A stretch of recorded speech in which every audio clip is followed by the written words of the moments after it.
Happy Sunday, beautiful people in my phone. How are you all today?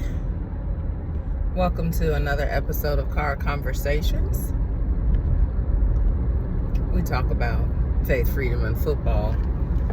But I probably should add an etc.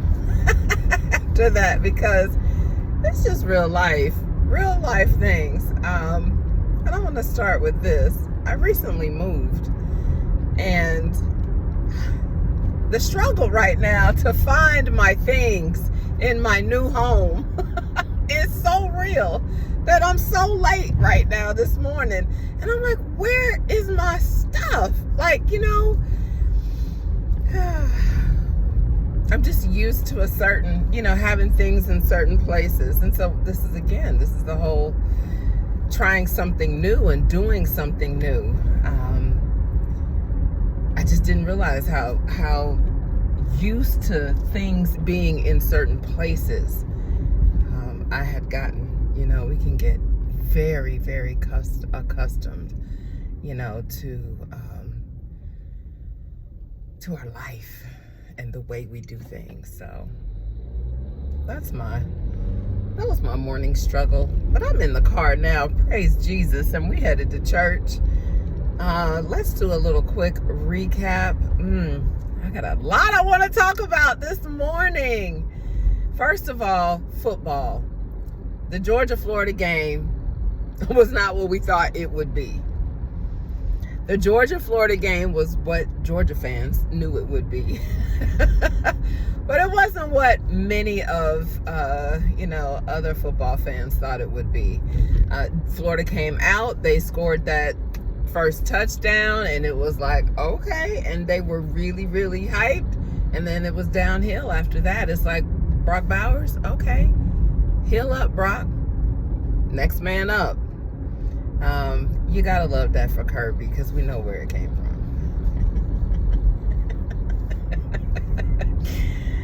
So Georgia is who Georgia is, and they are the number one team in the country right now, undisputed. Now, let me back off a little bit, because Florida is not Florida, what we have known Florida to be in the past. But not to take anything away from Georgia, they dominated, and they dominated that game. So while they've struggled in other games to pull it out, they are getting their four quarters together and playing 60-minute football. So impressive win, Georgia fans. And I know you all were probably like, she doesn't talk about Georgia. I really don't watch Georgia regularly, but we had a bye week, so I did watch that game yesterday. But that's our SEC rival. Everybody's a rival in the SEC, so I watch it when it doesn't. I watch them play when it doesn't coincide with another team that I would like to see play, especially in another conference, when they're top-ranked teams. So we saw Oklahoma go down yesterday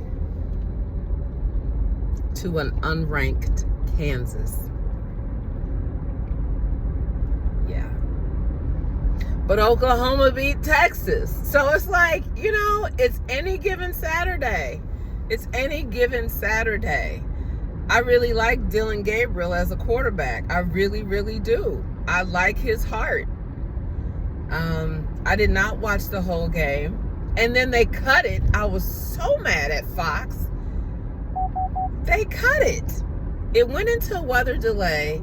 And then they, in the fourth quarter, I think, and then they went ahead and picked up the Oregon game, which was a great game also. But I wanted to see the conclusion of Oklahoma, Kansas. I mean, there's the number 6 team in the country that's potentially about to go down. And I couldn't find it anywhere on YouTube TV. I could not find the rest of that game anywhere. So that was a bummer. Colorado. I rock with Coach Prime. You probably have gathered and garnered that by now. I really rock with Coach Prime. I believe 100% in the development of these young men that he's doing, because this is greater than football. And his message has always been that. And I can appreciate the way he pours into young people. So they lost to UCLA pretty badly last night. The way Shedeur played, like he was playing, he left it all out there on the field. Bless his heart, because he's hobbling around. He left it all out there. Travis Hunter had 2 picks. I mean, they left it all out there. Shiloh getting ejected for targeting, and I didn't really see. I'm not an official. I didn't really see targeting on that, but it is what it is. You got to love the heart that these kids are playing with, particularly his kids are playing with. And like he said, Coach Prime said, you better get them now. Because when I tell you that everybody is going to be in the portal, everybody that's currently not getting the PT they feel that they need to get this season, and I say everybody, of course, very loosely, but he's about to have his pick in the portal. So they coming. I know he said they here, but they really coming. So, and I love his post-game pressers. I love his post-game pressers because they're positive. They're positive in a world full of hate and negativity and anger and lashing out and disrespect. His post-game pressers, win or lose, they're positive. And the world needs that. So God bless Coach Prime. Yes, that's what I said.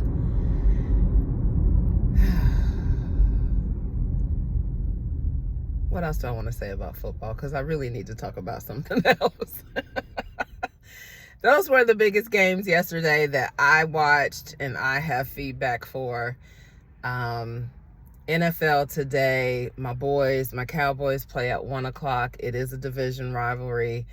I will definitely have eyes on that game. And of course, I'll watch Sunday Night Football, and I don't have the lineup to see even who it is right now. Because I'm still college is primarily what I really, really love. I mean, no, I love watching the NFL, but I love talking more about college football. So, and let me just introduce myself in a way to new followers, people who don't know me that are clicking and logging in. Thank you for watching. Thank you for liking and subscribing. My name is Jocelyn Carr. I am a retired English professor turned professor of good news. I have a book entitled Winning the Ultimate Victory, where I share my story through the lens of college football. That is my favorite pastime sport. And it's called Winning the Ultimate Victory. You can find it on Amazon. And I believe the Lord has given me a platform. The Lord has given me words to speak, and I am to use my platforms to talk about the things that I love to talk about, yes, but also as He gives me thoughts, as He gives me words to share. I want to share my growth, my development, my journey as He is continuing to grow me, to stretch me into becoming, that which He has created and called me to become, because that, I believe, should be all of our purposes along this journey in this thing called life.